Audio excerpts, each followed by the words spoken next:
milles formulakuskista tuntuu? Nyt on vähän sahapuruja mahassa, että pysyykö radalla vai ei. Se on ihan hyvä, kun ollaan sahamäkeä. Monta kierrosta jää Karille sitten. Se on vielä jännitys tässä. Otetaan dopingia tästä väessä. Niin.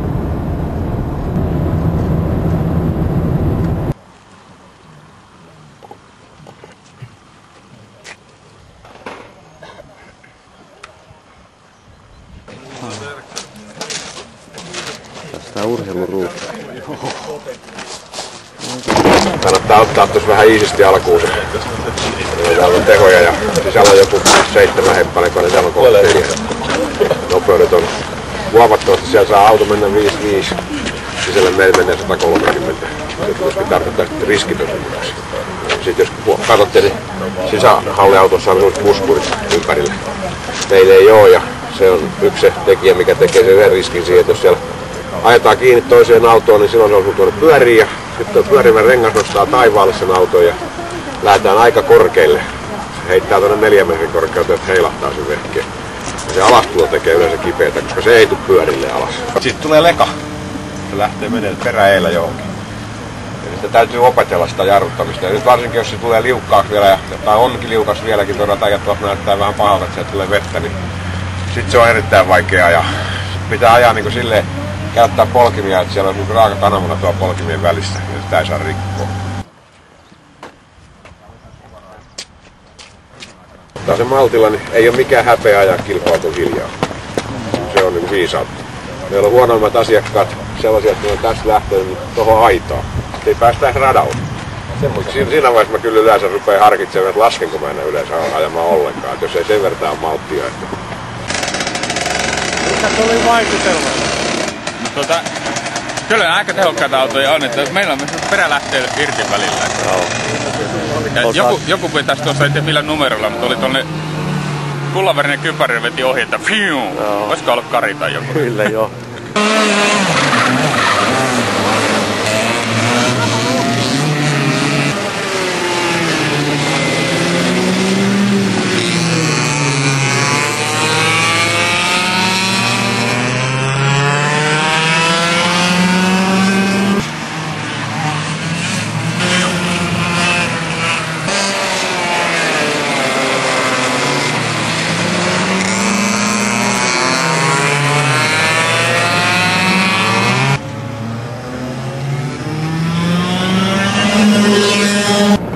Vesa vai? On joo, Vesa on siinä kakkosena. Kuka lähtee paalulta? No toi Maltti. Joo niin. Just.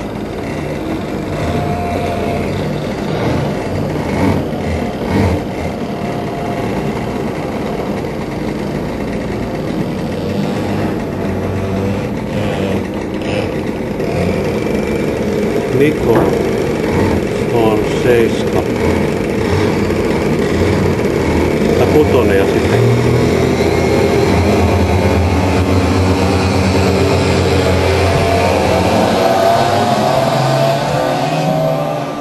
Ekku meni hyvin kova.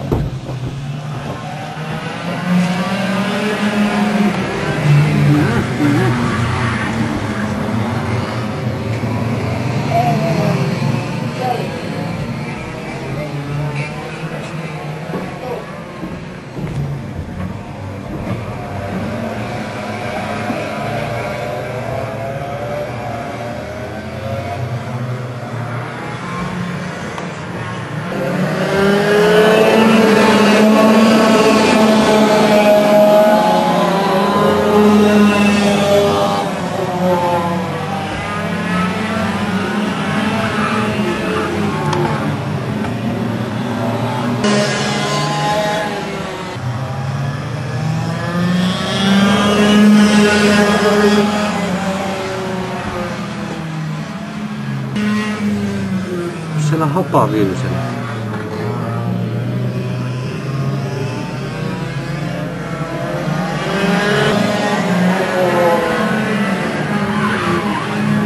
No niin. Siihen mä rupesin.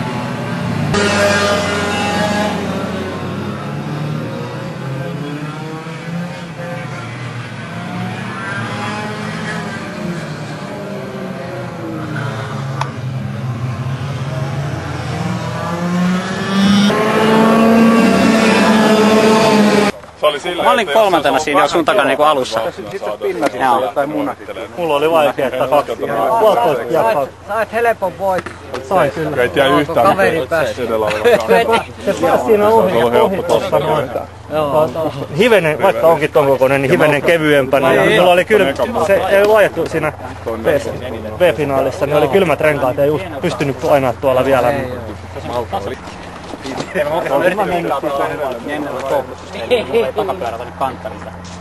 Niko yritti vielä paikkaa tilaa. Pelastaa, ne ei se onnistu. Koulun 4. viimeinen. Joo. Ehkä pikkas lähti vauhtiin. Kyllä tuo rata pysyy kuivana. Joo, nyt ihan viimeisen kierroksen oli ihan hyvä ajaa. Niin. Karri 6, Riko 7, Kari 8, Petteri 9, Marko 10 ja Jukka 11. Eihän siinä ollut mitään muuta kuin toi eka kiekkakisa. Ei vaan pystynyt puristaa sieltä siinä vaiheessa.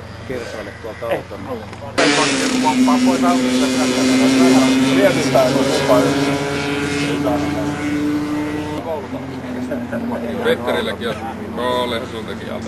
Ihan törkeä huono pito tuo nurmi. Niin ei tossa nyt ole. Tuollahan se on kato päässyt A-finaaliin aikaa jo. Siis eturenkaasi jotain, tai jos saanut kiinni niin siihen asfalttiin. Vielä on treenaamisen varaa tässä aikalistoja kun tutkii. Niin. Ei se mitään, 2 viikon päästä uusi kisa. No niin, Ei muuta kuuristaa vaan. sitten jatketaan. Saanut työnnettyä, kato. No molemmat. Tää refleksi, että vähän Kyllä kaasusta tämä ei se oikein refleksihommakin täytyy sanoa, että on se ihme, että tällä on jonkin verran harjoitettu. Siellä on vieläkin semmosia ihan käsittämättömiä lähteä, verran kun toinen nytkähtää liikkeelle. Tuo lähetyssysteemikin on vähän erilainen. No joo, mutta tossa se just luulisi olevan helppo. Helppo, kun se nyt näkee vierestä. Niin kuin sen näkee, kun lähtee liikkeelle.